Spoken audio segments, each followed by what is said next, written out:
Shalom. దేవుని పరిశుద్ధ నామానికి మహిమ కలుగును గాక. మన ప్రభువును రక్షకుడైన యేసుక్రీస్తు యెహోవా మెస్సీయ నామములో ఆత్మీయులైన దేవుని బిడ్డలైన మీ అందరికీ నా హృదయపూర్వక వందనాలు, ఉదయకాలపు శుభాలు తెలియజేస్తున్నాను. దేవతి దేవుని మహాకృప వలన అందరూ క్షేమంగా ఉన్నారని తలంచున్నాను. అట్టి కృప దేవతి దేవుడు ఈ రోజంతా మనకి దయచేసి ఆశీర్వదించి దీవించును గాక. ఆమేన్. 48వ దావీదు కీర్తన 1వ వచనంలో ఒక మాటను మనం ఈరోజు చూడగలుగుతున్నాం. 48వ కోరహ కుమారుల గీతం అని ఉంది. 48వ కీర్తన 1వ వచనం.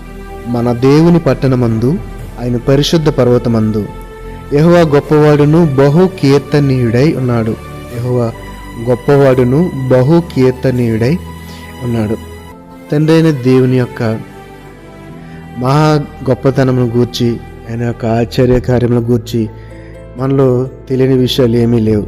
అయినను ఈరోజు మరి తండ్రి యొక్క వాక్యమును ఎందుకు మనకు చూపించాలని కొంచెం ఆలోచన చేస్తే గనక, మన దేవుని పట్టణమందు, ఆయన పరిశుద్ధ పర్వతమందు యెహోవా గొప్పవాడును బహు కీర్తనీయుడై ఉన్నాడు.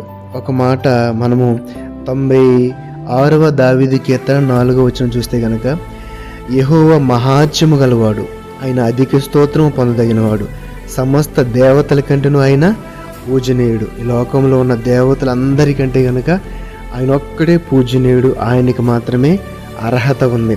ఈ యొక్క సృష్టిని చూస్తేనే ఆయన యొక్క గొప్పతనం ఎంతో మనకి అర్థమవుతుంది. ఎందుకంటే ప్రియులారా, ఇంతవరకు ఎంత టెక్నాలజీ వచ్చినా, ఎంత డెవలప్మెంట్ జరిగినా కూడా, ఎంత విద్యా విధానంలో మార్పులు వచ్చినా కూడా అన్నీ చేస్తున్నారు, కానీ ఒక సృష్టిని మాత్రము ఏ మనిషి కూడా, ఏ టెక్నాలజీ కూడా కంట్రోల్ చేయలేకపోతుంది. కారణం ఏంటంటే ఆ యొక్క గొప్పతనం అంతా, దేవుని యొక్క గొప్పతనం అంతా ఆ సృష్టి విధానంలో ఇమిడి ఉంది. కాబట్టి ఇక్కడ చూస్తే కనుక సమస్త దేవతల కంటేను ఆయన పూజనీయుడు, అందరి దేవతల కంటే.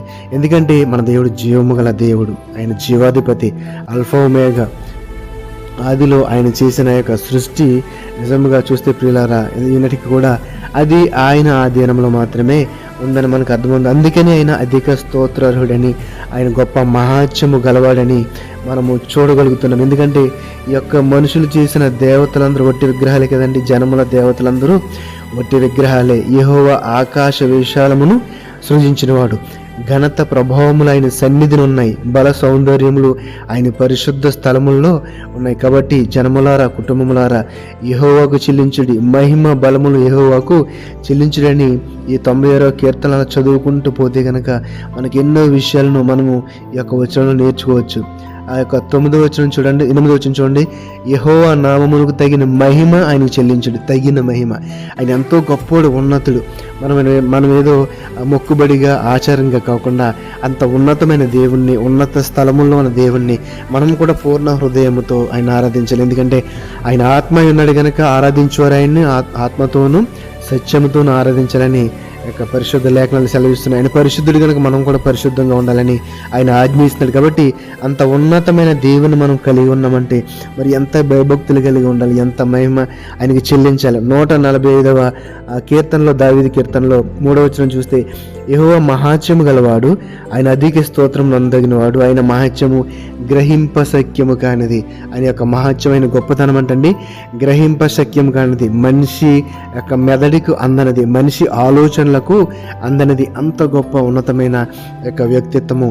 ఎందుకంటే ఆనాడు ఆదిలో మనిషిని చేస్తున్న దేవుడు ఈ యొక్క సృష్టి మీద అధికారం పొందమని, సృష్టిని ఏలమని చెప్పాడైతే మనిషి ఆ యొక్క పాపమునకు లోబడి ఆ యొక్క సృష్టి మీద అధికారాన్ని కోల్పోయాడు. అందుకనే ఇక్కడ మనకు చెప్తున్న వాక్యం చూస్తే ఆయన యొక్క మహాత్యము గ్రహింపశక్యము కానిది.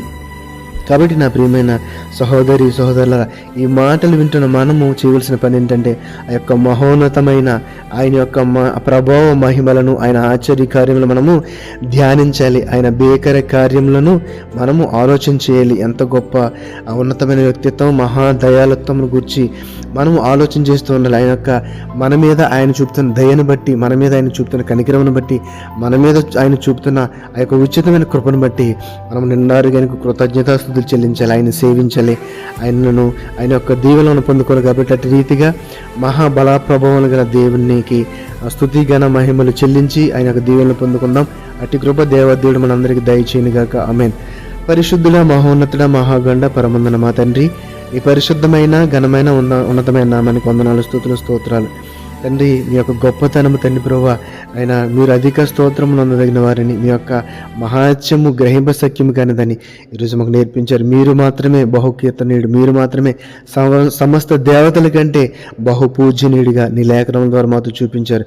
ఈ వాక్యం బిడ్డలందరూ కూడా నీ మహిమకు భయపడి, నీ మహిమకు తండ్రి ప్రభువా ఆయన చేతులెత్తి స్తుతులు స్తోత్రాలు చెల్లించి గొప్పవారిగా చేయమని, నేను భయభక్తులు కలిగిన జీవితం నుంచి కృపను దయచేయమని అన్న వాక్యమును బట్టి మా యొక్క హృదయమును తృప్తిపరిచి మా ఆత్మను బలపరచమని నజరేయుడైన యేసు మెస్సీ నామములో ప్రార్థనకి వేడుకొనిచున్నాము తండ్రి.